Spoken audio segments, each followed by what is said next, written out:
Morning, y'all. Happy Martin Luther King Day. I hope you're all doing well and find yourself in good spirits.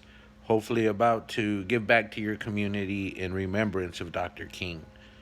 Um, Today's video is a little bit about semantics and value.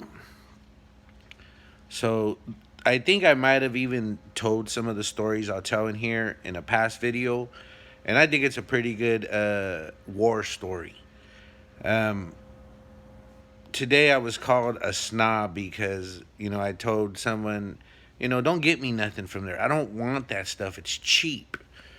And I don't know what store she was going to, but it was one of these discount clothing stores, home goods stores, what have you.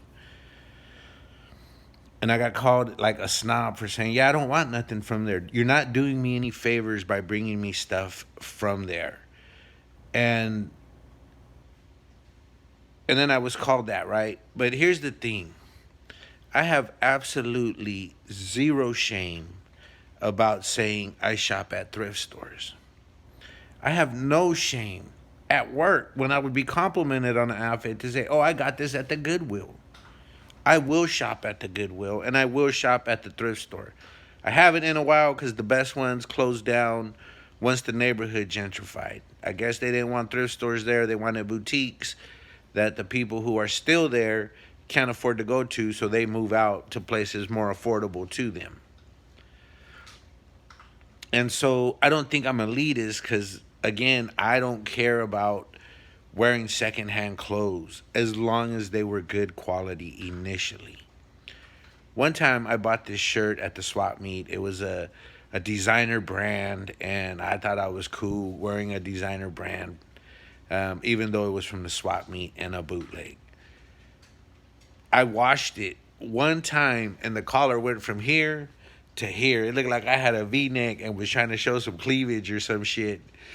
It was crazy, and that was with one wash. Now I'm not gonna knock the swap meet entirely because I do have a shirt with an Aztec calendar on the front and on the arms, and it's a button-down dress shirt, kind of silky, like a club shirt. And when I wear that shirt, and I haven't worn it in a long time because it was starting to fray, and I want to get one comes custom made of better materials and better quality. But when I would wear that shirt, it didn't matter if it was a friggin' legislature in $1,000 suit walking out of the Capitol. If they saw it and they were raza, they would compliment the shirt. It didn't matter if it was a homeboy in a lowrider at a stoplight and I'm crossing the street. Or a vato in a lowrider. I mean, someone I don't even know. They would call to me and say, "Hey, man, that's a badass shirt." So the shirt got lots of props, despite being from the swap meet, and I've never seen it again at the swap meet or anywhere. Otherwise, I would buy it. I did actually see it once, and it was in color. The Aztec calendar was colored in, and I didn't like it with the color. I wanted it just in black and white. It looked like a tattoo, but it was a dress shirt. It's um, maybe I'll take a picture in it for the thumbnail, or maybe not. Maybe I'll just pay someone to make it for me and then sell those. Because again, from the most elite raza in government to the homies uh, in regular jobs to the dudes on the street hustling and grinding, everybody loved that shirt. And when there's clothing drives, I might go buy socks or yeah, socks from the swap meet. That way I support the local vendors and I can donate them to the homeless. I'm not gonna like give them less, but I probably shouldn't go to uh, an expensive shoe store and buy two pairs of socks for the homeless when I can get 20 pairs of socks for the homeless at the same price. Now, that kind of is the difference between quality and cheap. I do that for the homeless because I figure they don't have access to washing machines and dryers like I do, and so it would be harder for them to take care of an expensive pair of like athletic socks. It just didn't make sense. So In my job, words are extremely important. Shall, must, and even cheap. If someone's telling a story, on the government's part about something they're doing, and it's very affordable, someone might say it's cheap. But once it gets reviewed, someone with a better understanding of how words are conceived and perceived would change that to low cost, because cheap has bad connotations to it. That designer shirt I bought at the swap meet where the collar fell halfway to my belly button after one wash, that was cheap. And I never did it again. Those clothes I get from the Goodwill might be a $300 trench coat that I got for $4. I don't care that it's secondhand, and I don't try to pretend that I bought it new. There's no shame in going to the Goodwill or a thrift store. At least on my part, I'm fine with it. I actually am rather proud of it. That I'm smart enough to recognize that one man's trash is another man's treasure, and I'm sure people throw things out that would be nice and valuable for me. And I do have some beautiful clothes from the Goodwill and the thrift stores that I got really cheap. So here's the war story. And it's not knives and guns or fists or any of that. It's bargain hunting.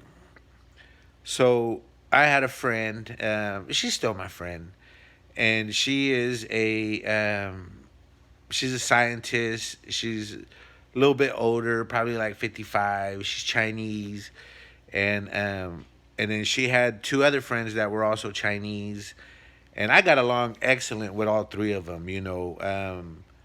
One of them, not this one, but one of the other ones, like if something bad happens in the family, I can count on a card and a gift and birthday wishes, um, and we cool. We go back a long time. We're friends, right? And so I would compete with them on who can get better deals. And I might go to the Macy's on my break, and I would see her there on her break. And it seemed like we were always in Macy's. Whenever I went, we would see each other, or if not her, one of the other ones. And I'm sure they said the same about me. Like, damn, when's this motherfucker do his job? He's always at Macy's, right? And and I would do my job. Sometimes I'd come in late, and I had a reputation for the longest time, for 20 years, as an overachiever. So no one was tripping off that. And anyways, one day I go to Macy's and I have a really good day.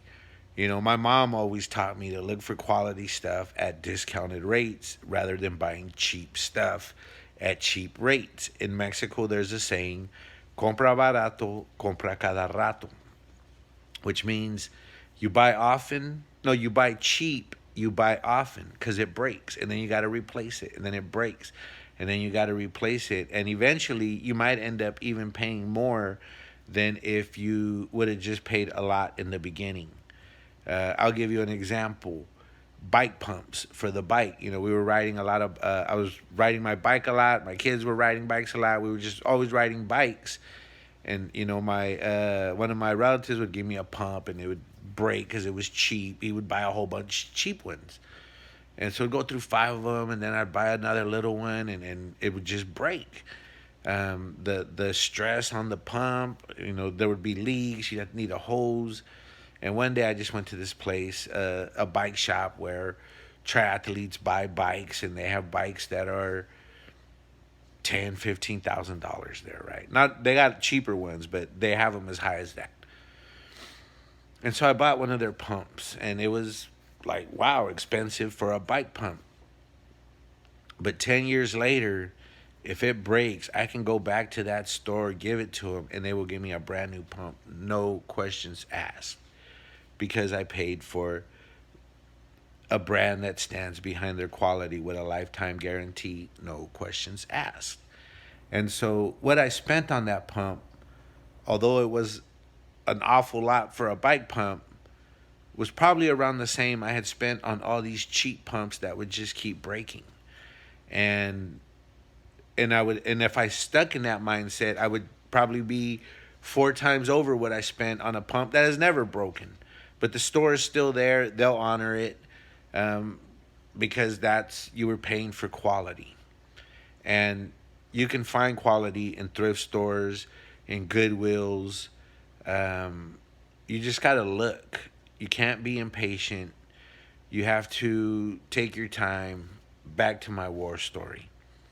So one day I have a really good day at Macy's, and I probably got like, man, I would say like $120. And if I told this story, the numbers might veer like a little bit on what it was, but the gist of it is the same.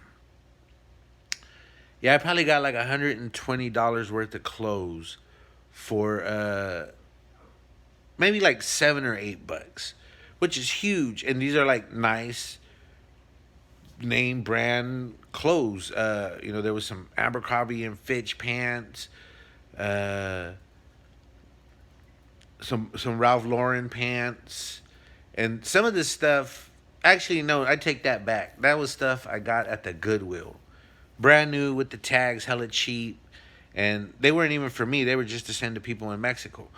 Um, I don't remember what I got at Macy's now that I think about it. Maybe it was like some bags of socks and clothes off the clearance racks where it's 75% off. Take an extra 20 if you use your card, and then if you have these coupons, it just stacks up.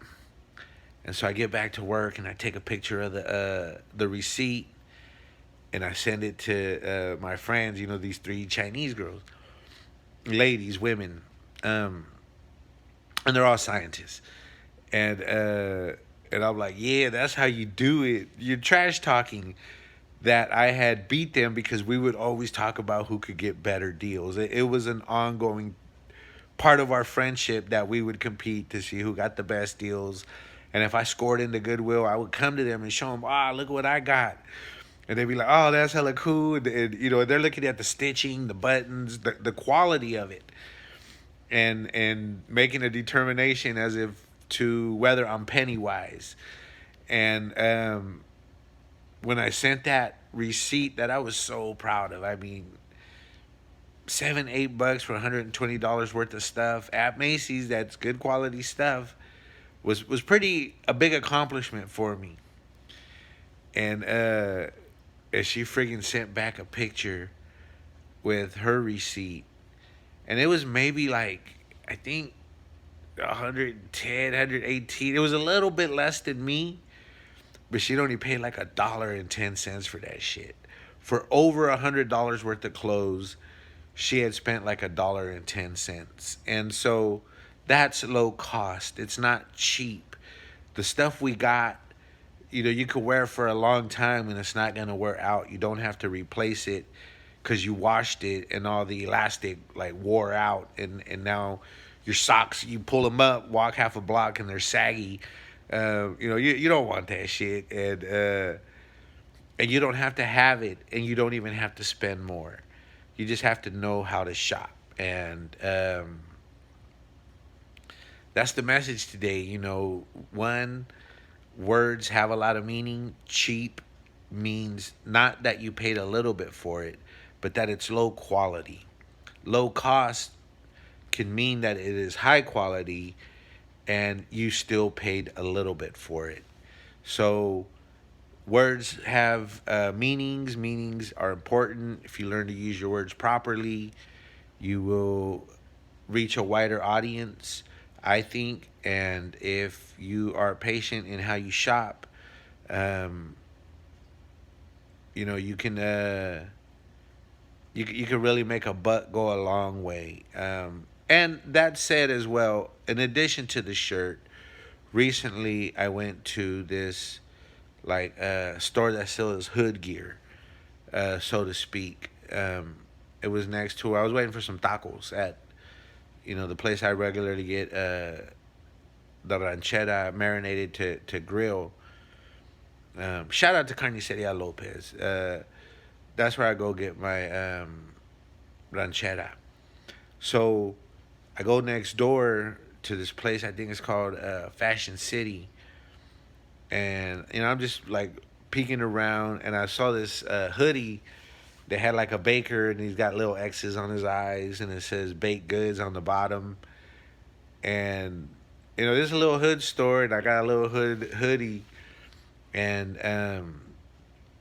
everywhere I went, that shit popped too, and that one popped with like doctors and hood people, and that one spanned ethnicities. Like with the other shirt with the Aztec counter, it was just raza from all stratospheres of the social economic spectrum, and with this other one, like in high end coffee shops, they're like, "Oh, that's such a cool hoodie." And I got a friend that's a doctor who saw it. She's like, "Oh my god, I love your hoodie. That's so tight."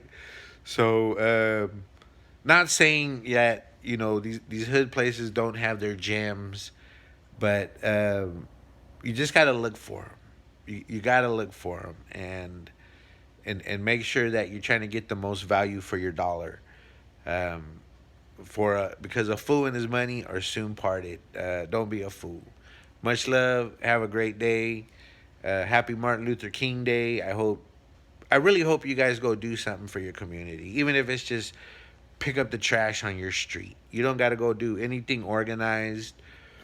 Go outside with some gloves or a little grabber and a bucket, and just pick up garbage on your street if there is. And I think you'll feel pretty good about it. Much love.